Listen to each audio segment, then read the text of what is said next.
Oh, finally you're here. I've been waiting ages. And are they here too? Good. Bring them in. What are they wearing? Those are practically rags. They really must be poor. Make an immediate appointment with the tailor.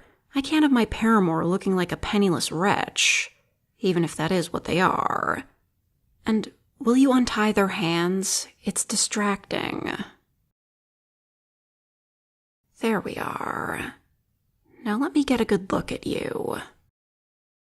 You're taller than me. I like that. Pretty eyes. Expression is a bit gloomy, but I suppose there's appeal. Yes, this one will do. I know I can't afford to be picky, especially since Father was reluctant to do this for me in the first place. You may leave us. Can you say something? I want to know what your voice sounds like, but if it's irritating, I'll expect you to take a vow of silence. Not horrible. Not amazing. Try to only talk when you need to, then. Oh, right, what you're doing here. I suppose no one explained. No. You're not here to be made a servant. That's funny. As though we couldn't afford servants who aren't thieves. You're here for a much more important purpose. You're going to be my paramour. You don't know what that means. I was hoping you'd at least be well-read. A lover, a mistress? Surely you know what I mean. You do know who I am, right? Okay, good. You're not completely brainless. Yes, I am the princess. Though, I suppose you can skip the full title when we're alone together. Why'd I choose you to be my paramour? I didn't choose you. I was given you. If I had been allowed to pick my own lover, I would have chosen someone with at least one horse to their name. Be patient and I'll explain. As princess, I'm expected to marry a noble of one of the many neighboring nations and create a stronger bond between our royal houses. It's something I've been waiting for my entire life. Marriage to my destined beloved. Hold your tongue. I'm not getting married off to some old man I've never met. I'm set to marry a prince, thank you very much. I've met him. Once. It was a while ago, but I've seen his latest portrait. He's unbelievably handsome, not to mention charming, and he is going to be all mine someday. But not any day soon. We were supposed to marry this year, but his country got embroiled in some sort of war. I didn't get all the details. And long story short, our wedding is delayed until further notice. Or at least until the war calms down. Could take years. That's why I brought you here. Exactly. In lieu of having a beautiful prince as my loving husband, I asked my father if I could have a paramour to keep me company until I'm wed. It took a bit of convincing, but Father hates to see me unhappy.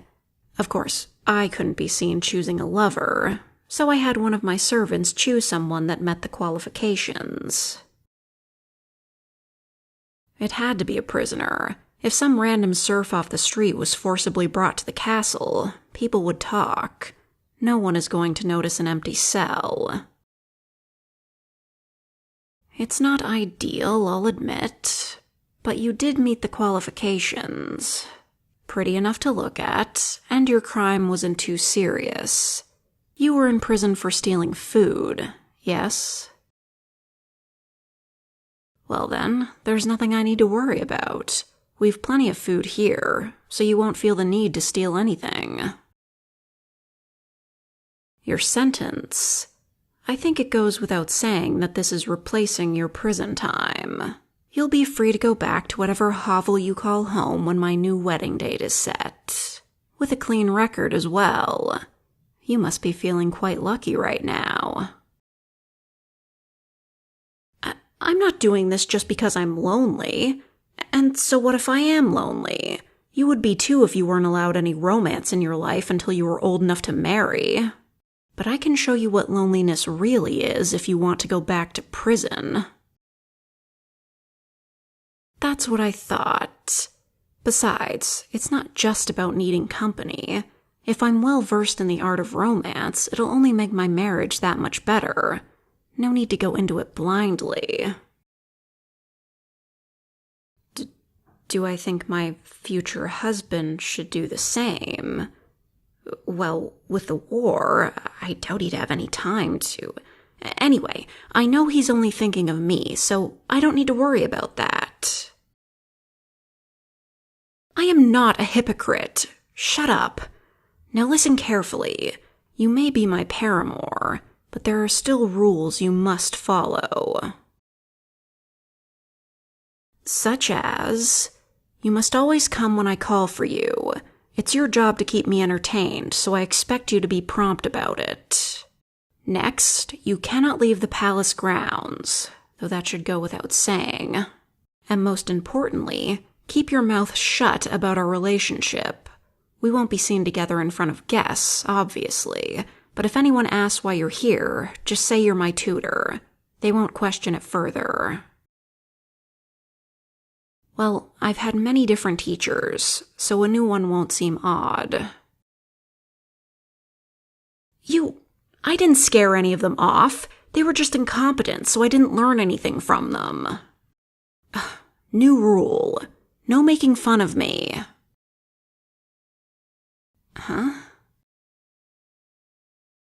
Teasing is something couples do, but... Well, of course I want a good relationship with my betrothed. Well, fine. But only if you make it up afterwards. Well, as a lover would. You should give me a hug and apologize. Of course you're allowed to hug me, when I ask, obviously. Do I really need to spell out how to be a paramour? You're so clueless. To be a paramour, you should compliment me whenever possible. You should also cuddle me and kiss me. And patting my head is a necessity, and you should always be available to hug me when I'm sad. That's not too much to ask, considering what little else you have to do. Should you start now? With what? Oh. Yes, you should give me a hug. And say sorry for teasing me.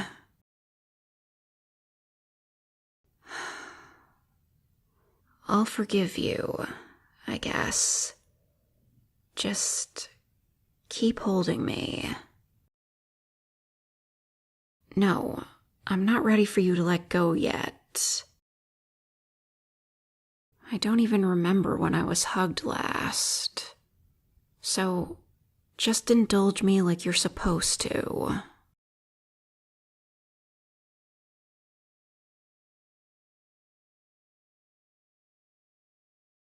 Does this make any sense, historically speaking?